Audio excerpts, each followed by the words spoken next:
All right. That's my dad. Hi, Dad.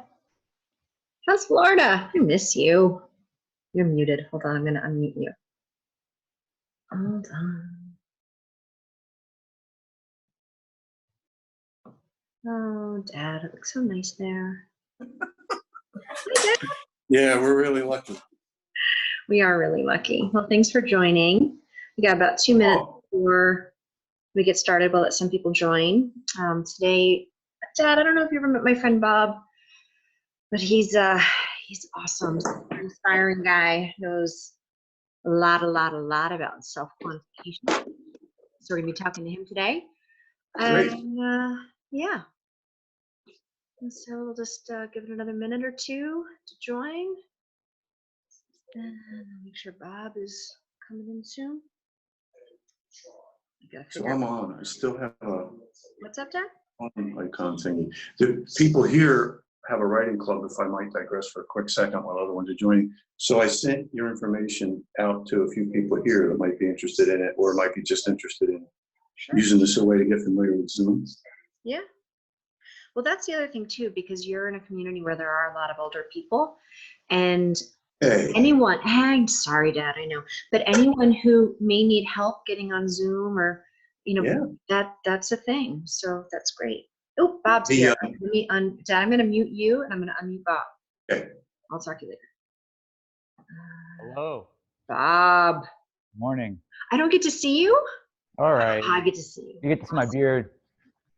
But yeah, I'm not exactly. That's my I don't know. social distancing beard. I like your social distancing beard. It's like my dad. My dad has a beard, but it's not a social distancing beard. Thanks for taking the time. Good to see you. Yeah, I'm going to turn you up a little. Let's see. Cool. You can hear me, right? Yep. Right on.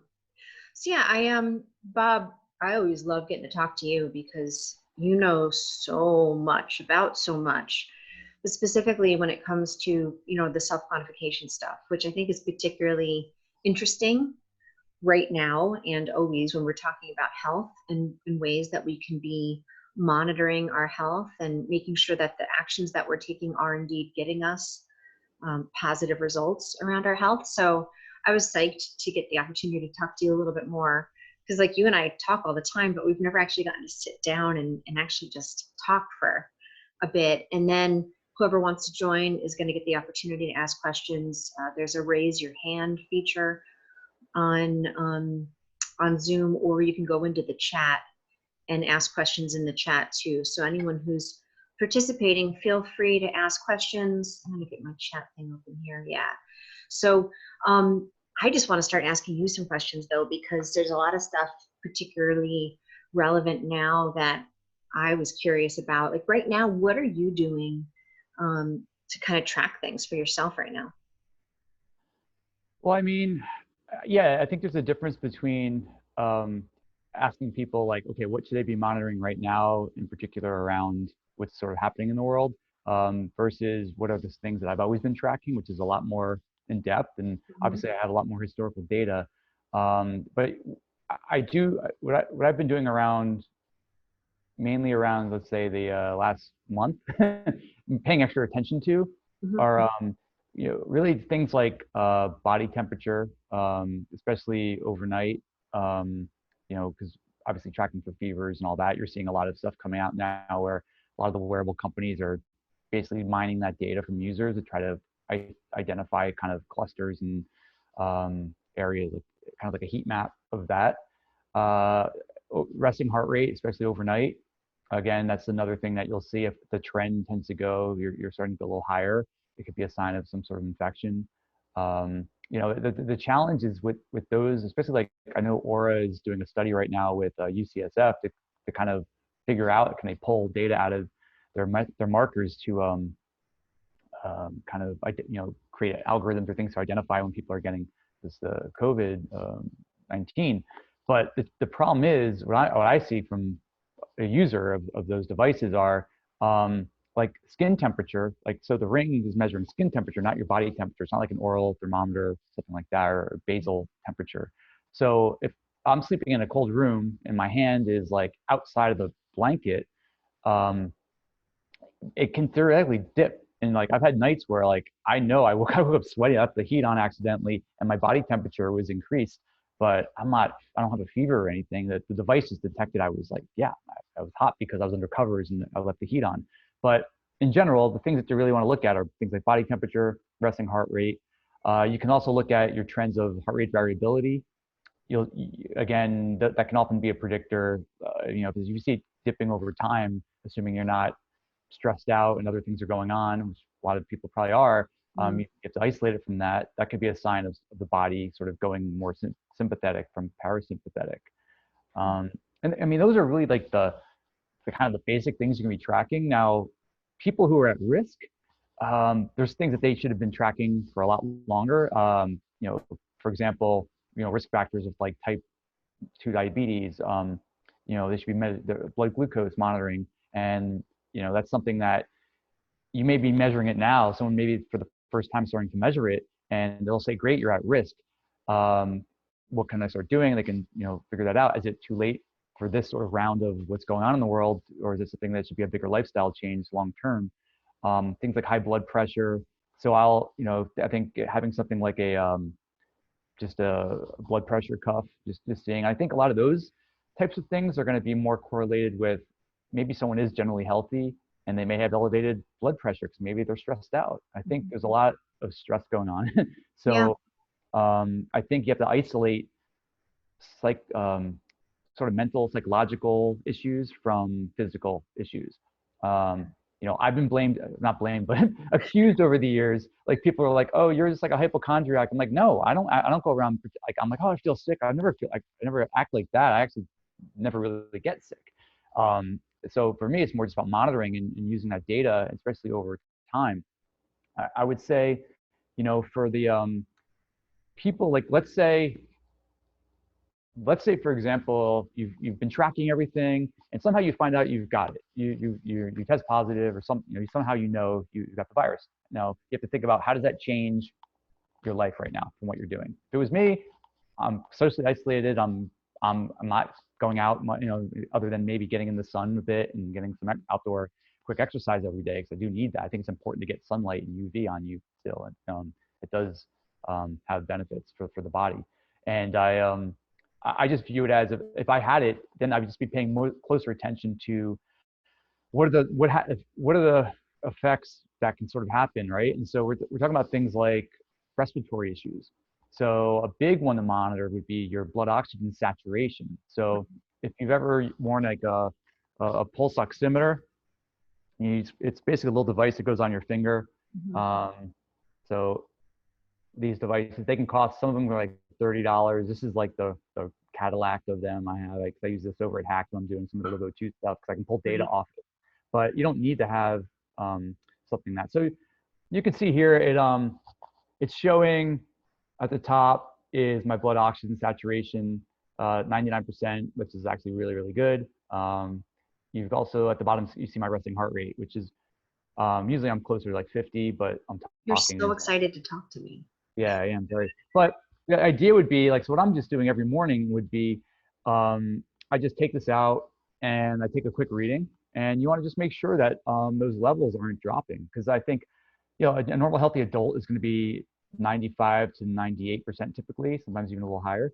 The sort of caveat with that is if someone's a smoker, they may have artificially high pulse oximeter readings, because carbon monoxide will actually bond with the hemoglobin. But actually it takes the receptors that the oxygen we get, so the meters will be off. But where it gets dangerous for people is where they start seeing this go down to 90 and below 90. Now you're going hypoxic. Your body is just not getting oxygen. And so there may be people who are walking around already somewhat hypoxic. So that's why you can, having baselines, of course, in hindsight is always important. But I do think that is something that if you think you're at risk, or that's the main thing to worry about, right? That's what we're talking about, ventilators and all these things that we have a shortage of. Me personally, like I'm taking the approach as let's just assume, I mean, I felt fine. I don't see any symptoms or anything like that, but I could very well be asymptomatic. A lot of healthy people are asymptomatic. So I'm taking the approach where I'm saying, look, I'm going to assume I have it. I'm asymptomatic. So what do? I avoid, putting other people at risk. So for me, it's almost like I'm not as much concerned about myself. I'm concerned just about others at risk, and I don't want to tie up the medical system. I don't want to. So even if I had it, like unless I'm in a really really dire condition, what's the point of me going and tying up resources? I don't want to be kind of contributing to that. I think if it was something where it wasn't you had the flu, you can kind of go to the walk-in urgent care center. It wasn't that crowded. It's not a big deal. Right. But there's a lot of the things that you can be monitoring. It's really identifying what are, factors that relate to things like getting a flu or those types of issues versus just you're stressed out. And I mean, so we talked about, the proxies to things like your heart rate variability dipping.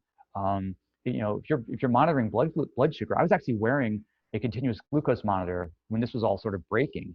And I also, like at the same time, as a coincidence, I happened to, I pinched a nerve in my neck. And so I was kind of in like tingling in my arm for a few days. It was really weird, but my blood glucose shot up, and that was basically the cortisol. It's like the stress. Like, so stress will raise your blood sugar. So when they talk about the risk factors, it's more about your existing baseline blood sugar, not the acute spikes. I mean, that can be a proxy to some other stuff happening in the body, but it's important. I would, you can even look at things like, for cardiovascular risk, there's a measurement called pulse wave velocity. And it's a harder one to measure because the Withings scales used to have a feature in there where you can stand on it and it'll actually give you a pulse wave velocity reading. And pulse wave velocity is, it's a measure of your arterial stiffness. So, if you have a higher pulse wave velocity, it's basically an indicator that the arteries are, it could be everything from hypertension to other stuff or other conditions down the road. But there's another device, looks just like another pulse oximeter. In fact, it does everything a pulse oximeter does, except this one it connects to an app I have on my iPad that you sit for 30 seconds still, sit for 2 minutes, get a baseline, just to calm down, do a 30-second reading, and it gives you your numbers. And again, over time, it's just something that's to pay attention to. But for the sake of what we're measuring today, I would say, the main things you really should be monitoring are, again, look at body temperature. In particular, I think you should be taking just a basal reading every morning, like when you wake up. I think overnight stuff, you can kind of identify trends, but like I said, can be some things that can mess up the data. Resting heart rate, HRV, blood oxygen saturation. Hydration is important. That's another thing you should be paying attention to. Now, how do you measure hydration? Well, I mean, the simple way is just look at your urine. The darker it is, typically, assuming you're not, because if you take a bunch of like B vitamins and things, they'll tend to turn like neon, like bright. But if it's darker, and it tends to be a sign of dehydration. So stay hydrated. That pulse oximeter actually has a value on it called it's called the pleth variability index, or some weird number. It's a number that all I know is they tell you that if it's under a certain value, I think it's under 25, it's a sign that you might be, or over 25, sorry, it's a sign that you may be a bit dehydrated. So it's just good, just stay hydrated, make sure you're hydrated. That's an important thing as well.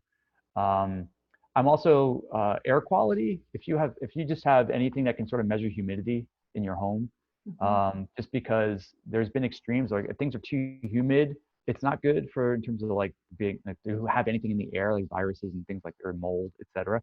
Also too low, you can dry out your sinuses and everything. You don't want to be dry. So they kind of figured out that if you're within a range, I think between 40 and 70% or something like that. It was basically saying like, don't go super dry, don't go super humid. And so if you have any kind of air quality monitor, that's just a simple thing to track along those lines. Even with pulse oximeters, the BioStrap. So you'll see I've got 3 devices on.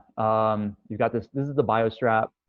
This is just a Fitbit, and you got the Oura Ring. And while they record some of the same types of data, they have some differences. So like Oura Ring will do things like skin temperature overnight, but it doesn't do things like overnight pulse oximetry. BioStrap measures your pulse oximetry overnight while you're sleeping. So you can actually see, I mean, it's meant originally for identifying things like apnea and things like that. Even if the minor one, just you're kind of, if you wake up during the night, maybe because you're basically not breathing, so you kind of jolt up. And the Fitbit, I just feel the Fitbit has, from a data perspective, the largest data set of anyone. So I think their algorithms are pretty good. So you kind of have to kind of look at different portions of each of those and get those insights. But I think, for most people, just having one wearable, at least, paying attention to, like, do you notice the difference in things like your overnight sleep and all that, and just your body temperature and resting heart rate. We can measure tons of things. It's just a matter of how far down that rabbit hole you want to go. Totally. And so you talked about a couple of really actionable things, which I want to highlight. One, dealing with your stress. So whether you're meditating or going for walks or whatever we need to do to actively manage our stress during this time will have an immediate impact on our cortisol levels, which then we know has an impact on our immune system. Staying hydrated, super, super important, obviously, for our immune system and overall health. The humidity in the air, super important to be thinking about. And it reminds me, because we have humidifiers in some of the rooms, but not all the rooms. So that's something that's actionable as well. So that's all awesome. We haven't talked yet about supplements. What are you doing around supplementation right now? Yeah, I have a lot of people asking me kind of like, well, what's your stack? What's your, how are you hacking this thing? And I'm like, I don't have any symptoms. So at this point, like, my supplement routine is largely the same as Yeah, I always take it. I haven't really we shifted. always want to be healthy. Yeah. So I mean, it's going to be probably pretty boring to most people. I mean, I essentially take some vitamin C. I mean, maybe I'm upping my amounts a little bit on the C right now. D3.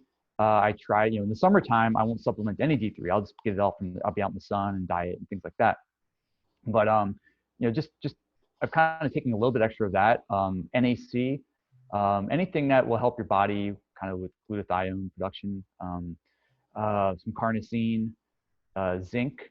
And I think people are probably taking a little more zinc right now. I think zinc and C go together. I mean, that's, from a immunity perspective.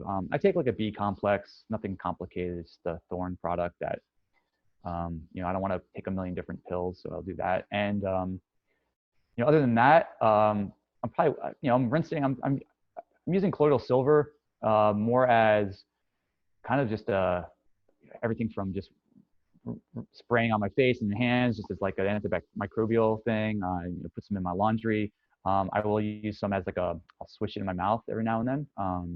But it's, again, it's just another tool that I can use. I don't, supplement wise, I'm trying to think, like, I mean, I'm not going to even talk about things like, I normally take some creatine and EAAs and things like that. That's more from the exercise perspective of things. Can we talk about colloidal silver for a second? Sure. Something that, because within our community, it's kind of well known as an antimicrobial, and I don't understand why that's not like a wider discussed thing. Is there not good research on colloidal silver? Like, what's the story of colloidal silver? Well, I'm not gonna say I'm an expert on it. I mean, I will say I have a technique at home. I can actually make my own, and I'm not gonna say claiming health benefits. So I'm not gonna talk about ingesting it. I mean, it can be ingested, and obviously there's been cases where people have ingested too much of it, and you go out in the sun, your skin will actually turn like change color because it's reacting.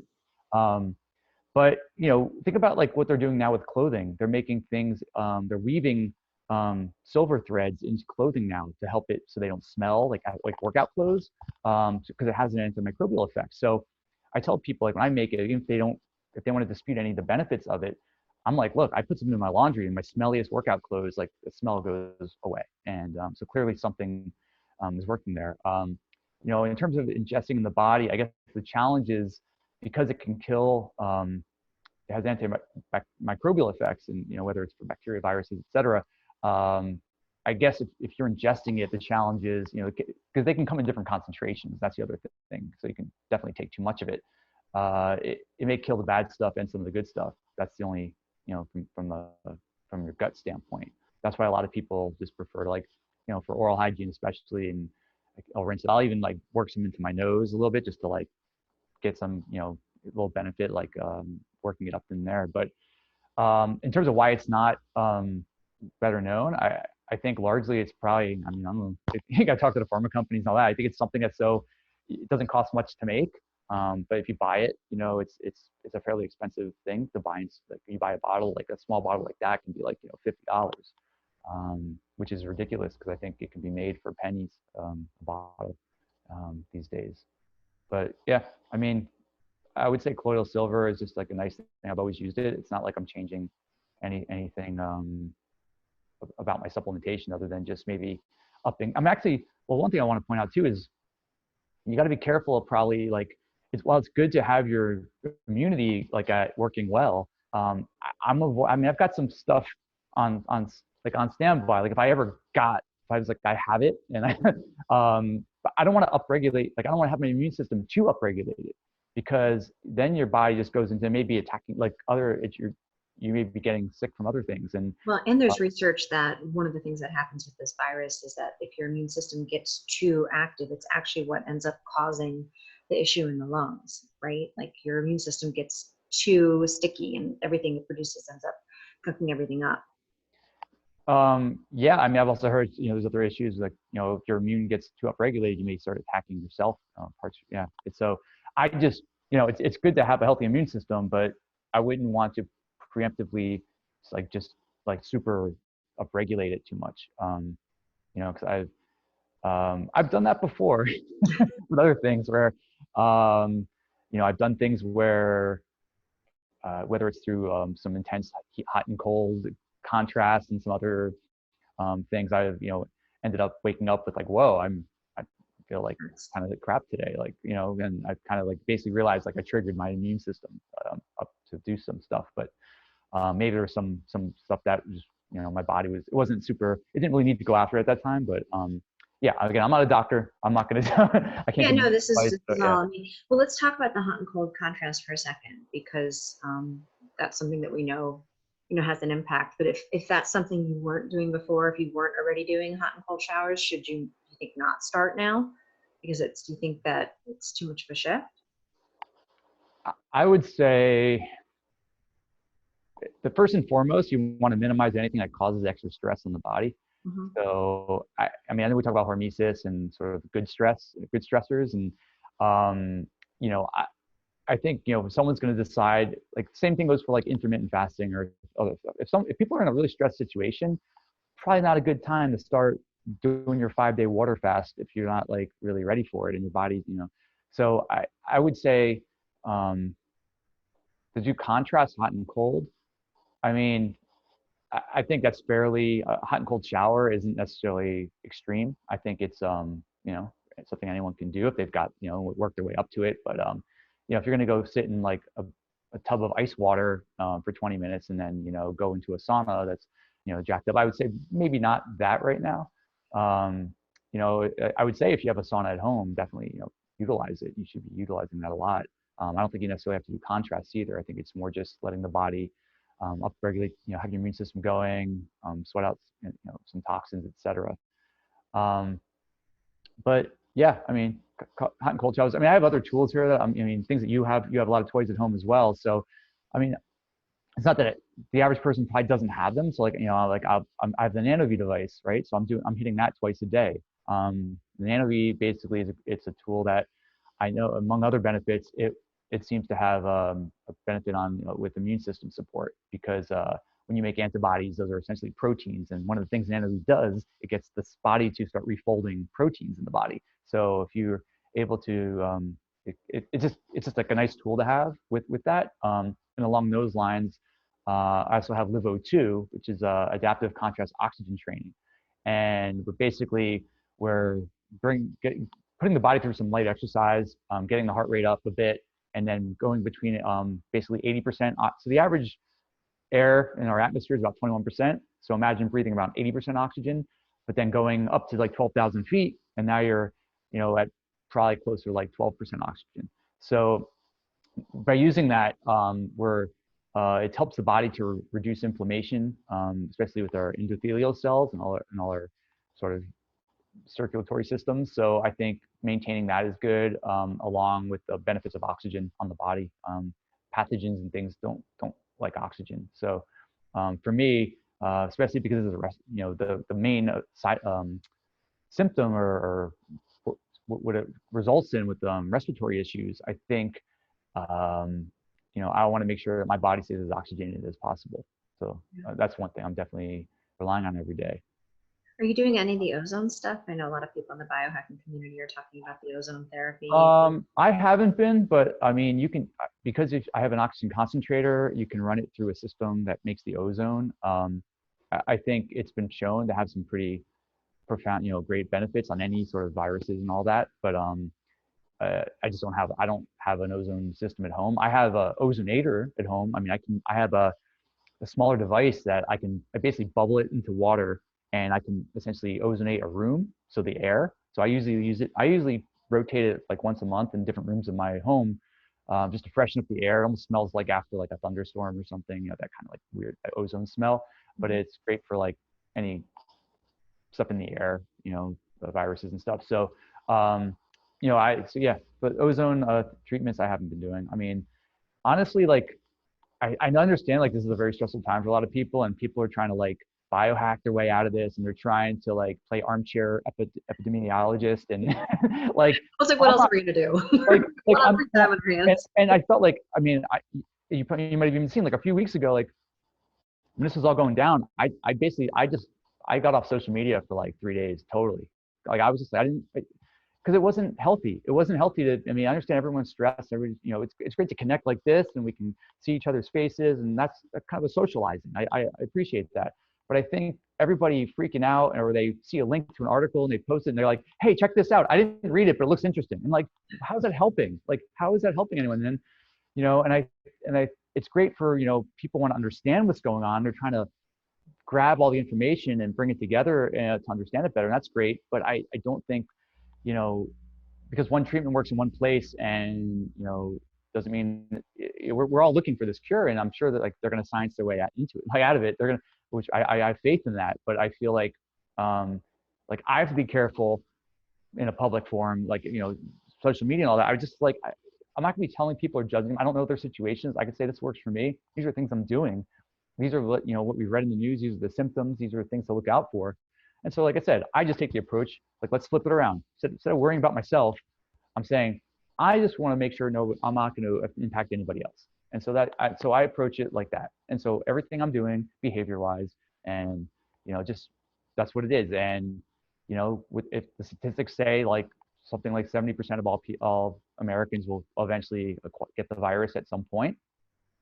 And so if that means like I get it in the fall, maybe when things settle down, or, before if they talk about possibly having another uptick when it gets cold again next, fall, winter, for a lot of us, a lot of us are just asymptomatic. Like we're not going to show anything, but you might still be contagious. And then other people are going to, have worse symptoms. So, and so I expect maybe like for a lot of people, the average will be like, yeah, you're going to have the flu for a few days, and, it's going to suck maybe for a few days, and hopefully you get over it. But that's how I'm going about it.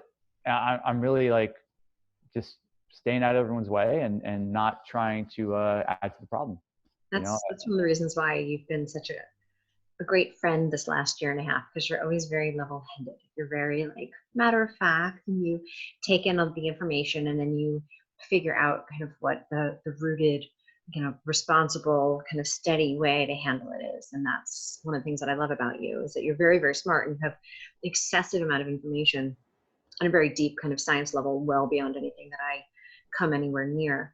And you are very level-headed about it all. You don't get obsessive about it. You don't use it in like a hypochondriac way or an obsessive compulsive way. You have access to it, and then you use it in a very constructive, actionable way. So that's one of the things that I love about you. And I was excited to talk to you because I know that you have been obviously exposed to a lot of this information, and you have a pretty level-headed approach about it all. That, it does seem like eventually most of us are going to get this at some point, and that's why this whole flattening the curve thing is so important.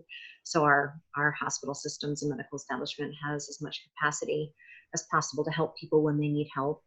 and hopefully to give time to the science community to figure out treatments, vaccines, all that fun stuff, right? Because I do have faith in science. I have faith in the really smart people that are actually doing the research. I'm not trying to solve this stuff myself from the armchair.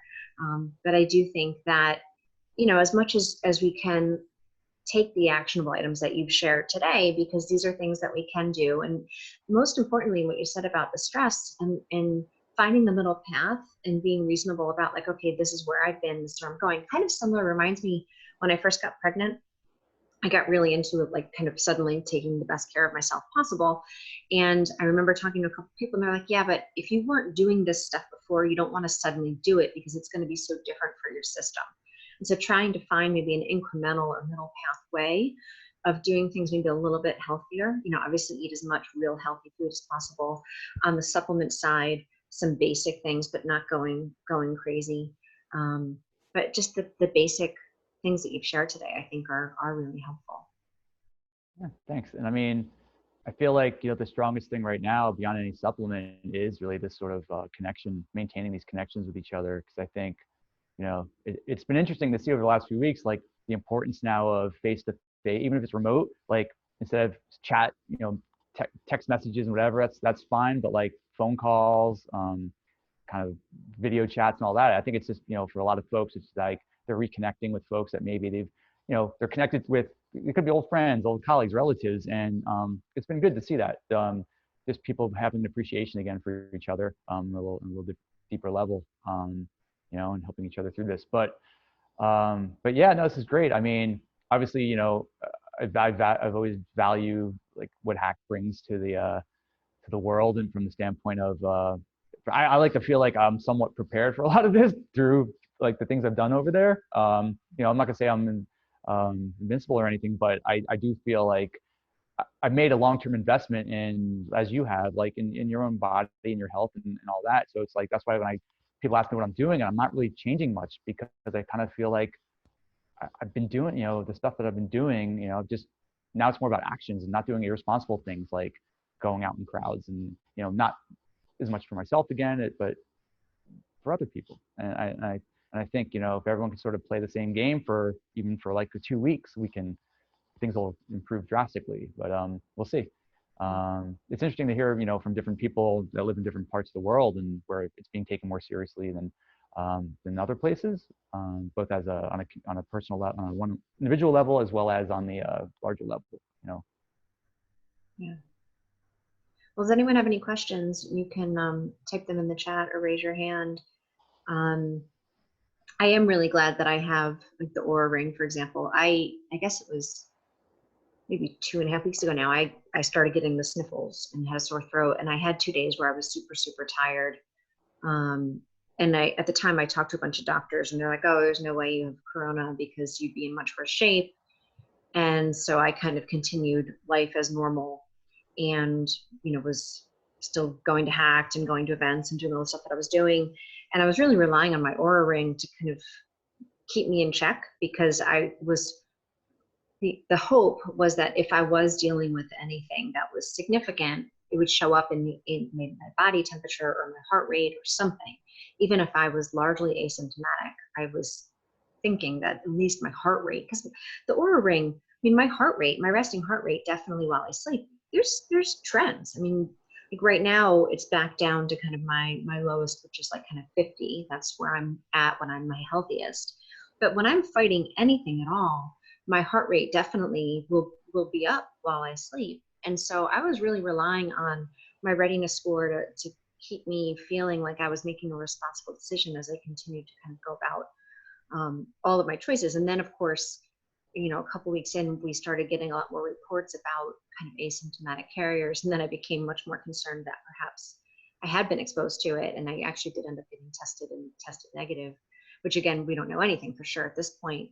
But I know that having the Aura Ring gave me some peace of mind during that period.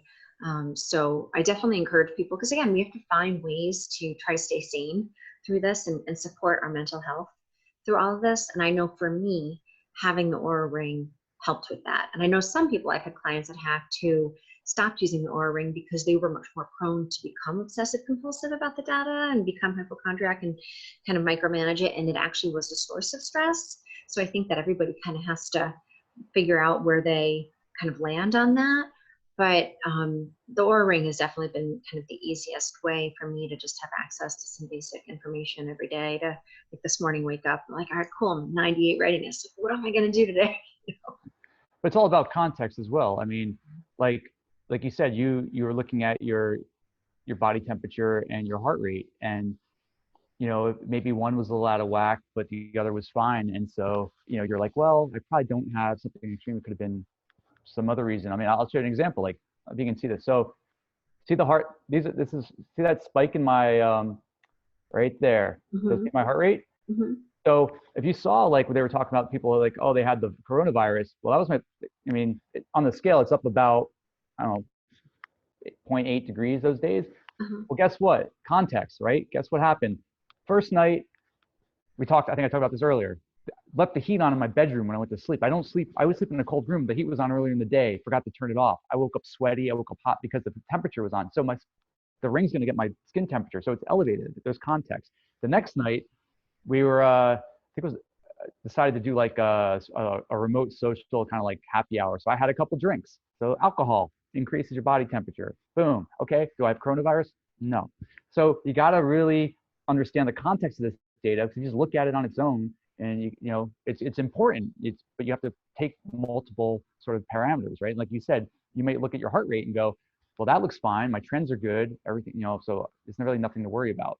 So I think we need to just also, have some sense there. For me, more than any of that was, like I mentioned earlier, when I saw the increases in blood pressure and glucose. For me, it was because I had a pinched nerve in my neck. That's a cortisol response. That's a stressor. My body was, so all the other stuff happening in the world wasn't gonna help it at all. So, it's obviously, so for me, it was like, it was really interesting to see how that sort of thing would spike those other values. But I do think, the wearables and all this are, we're seeing the importance, especially when we're talking about things like monitoring ourselves and, and you're seeing a lot. This has sort of really been the point where, like, things like telemedicine are really stepping up. So, I mean, there's a lot of interesting draconian laws that have been in place. That I know I have several friends that have telemedicine-based startups, and they've been restricted from certain things in certain states.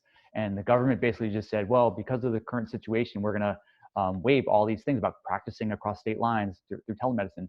They waived all that, and everyone's like, well, see, that it just means, like, why was it there in the first place? Like, some of these laws. I mean, I still live in New York, right? New York State is one of only like 2 states in the whole country where I can't order my own lab tests. Like, I can go any other state in the country. You can go like a la carte list and pick up all your lab tests. They'll send it to you. Boom, go in, get your blood work done, whatever stuff you need done. So I think we're seeing this tipping point of empowerment, both on the practitioner side and the consumer side, the patient side, for having more control of their health. And I think you saw last week they waived some of the laws around access to medical data. There's the HIPAA compliance. Now they've sort of eased it up so that now you can sort of have other apps and tools that can be used to access that data. So it's an interesting time for all that. So for someone like me, that's like all in, this idea of empowering and owning your data and utilizing it. I think it's a really interesting time to see all this really taking kind of a front and center thing. Cool. So you've been getting outside and exercising. That's been what you're doing. Well, today in New York it's cloudy and overcast, so I may at least get out for like a long walk or something, but not in a crowded area. But what I normally do is I need to get in the sun every day, so I wait till, like, I have an app called D-Minder that track based on your latitude. It'll tell you when vitamin D, like when UV is there, to like produce vitamin D in the body. So and so right now we have a very short window because we're just getting into spring. So I'll get out, and I hate running, to be honest. I play sports, but I hate running. I hate, like, just running in circles or going for a run. But I've been getting out running every day just because I need to be outside. So I'll go run, get outside for an hour a day. For me, I need that. I mean, I have stuff at home. Like, if I have like a desktop UVA, UVB tanning device that, you know, if I need to, it's called the Spurdy. And if I need to like get some, you know, bright light exposure and get some UV on me, I'll use that, along with like light, you know, red and infrared light panels, etc. So, but I do think, you know, it's important, like as much as we want to stay inside, yeah, stay inside as much as possible. But I do think it's important to get out in the sun every day. Yeah. Awesome. Well, you are awesome. It's always a pleasure. If anyone has any questions, you can type in. I can unmute you. But I appreciate you as always. Like, you're just a source of information, and you're just always have such a level head about everything. You've been such a good friend over the last year and a half.